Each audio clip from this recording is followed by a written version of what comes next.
দুষ্টুর favourite জিনিস হলো মুরগির ছাড়া। क्या बोला तूने? দুষ্টুর ফেভারিট জিনিস হলো মুরগির ছাড়া। चलिए शुरू करते हैं। সত্যি বন্ধুরা, আমাদের একটা কথা মানতে হবে, দুই বান্ধবীর মধ্যে এতটা মিল, এরকম মিল কিন্তু সবার মধ্যে দেখা যায় না। দেখেছো, টিয়া পাখির হচ্ছে মুরগির ঠ্যাং পছন্দ, আর টিয়া পাখির বান্ধবী মানে দুষ্টুর হচ্ছে মুরগির ছাল পছন্দ। বান্ধবী এরকম হওয়া দরকার, তাই না? টিয়া পাখিদের মতো। এরা কি আগের জন্ম অন্য কিছু ছিল নাকি? আমি যেটা ভাবছি বন্ধুরা, তোমরা কি বুঝতে পেরেছো কি বলতে চাচ্ছি? बड़ा हरामी हो बेटा।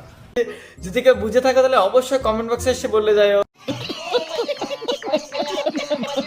আজকে তো মুরগির ছাড়া নেনি, দেশি মুরগির মাংস, আর এখানে সাথে এনেছে কচকচি মুরগির, যেটা টিয়া খুব পছন্দ করে। এই যে দুষ্টু দিদি, তুমি তো টিয়ার এত ক্লোজ ফ্রেন্ড হয়ে তো টিয়ার বিষয়ে কোনো কিছু জানো না। আমাদের টিয়া পাখি তো কখনোই কসকসে মসকসে পছন্দ করে না। আমাদের টিয়া পাখির হচ্ছে ফেভারিট খাবার হচ্ছে মুরগির ঠ্যাং। মুরগির ঠ্যাং হলে আমি দুটো ভাত খেতে পারি। টাটা।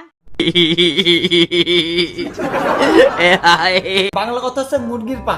মুরগির পা যদি টিয়া পাখি একবার পায়, ওর আর অন্য কোনো খাবার লাগে না, ওইটা ওর কাছে একদম পুরো স্পেশাল খাবার।